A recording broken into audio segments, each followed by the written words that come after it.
Hello everyone, it's me again, Burntam, JWTV, panibagong araw at panibagong vlog ulit mga ka-DIY. Sa araw na to, meron ulit tayong tuturo sa inyo, basic tutorial dito sa Griffin 180 natin kay Black Mamba syempre. Pero bago natin tuloy yung video, shoutout muna natin, Anulus Vlog, pakisubscribe sa YouTube channel at pakipollow yung Facebook page niya. At syempre sa mga nagpapa-shoutout, shoutout natin RVB Cam at si Boss Russell Baron. So ayan, mga natin yan, subscriber natin sa YouTube channel natin.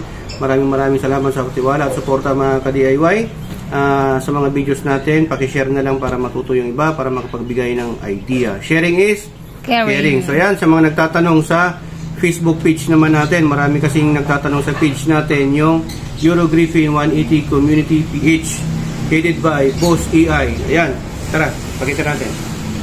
Ito, yaman lang din na nabuksan natin mga ka-DIY kasi may ginagawa tayo ngayon na kinakabit tayong dual disc horn. So nakita natin ito. Marami kasi nagtatanong sa page at sa GC natin. Marami tayong GC na inaalagaan for GCs na para sa Euro Griffin. So ito, para saan yung yung puti na hose o yung clear hose na nakalaylay. Nakalaylay po talaga yan. So don't you worry, don't panic because it's organic. Yan. Ito po ay pang spill hose. Ibig sabihin dito, pagka nagpa-gasolina po kayo, yan, may butas dito. Yan, oh. Ito, hindi kasi makita sa camera eh. Ito, dito may butas siya, dyan na side. So, pagka, siyempre, hindi sinasadya, na napuno, nag-spill over, ibig sabihin, umapaw. So, hindi siya mag-i-stuck dito. Dito siya. Yan, oh. Dito siya lalabas. Magbubuhos dyan. Okay? Kaya huwag kayong mag-alala dahil hindi ito breather ng tangke. Hindi po siya nagkakabit sa tangke. Okay? Ito po ay pang spill over dito sa lagayan ng gasolina natin. Sa ibang mga ka-DIY yan, no?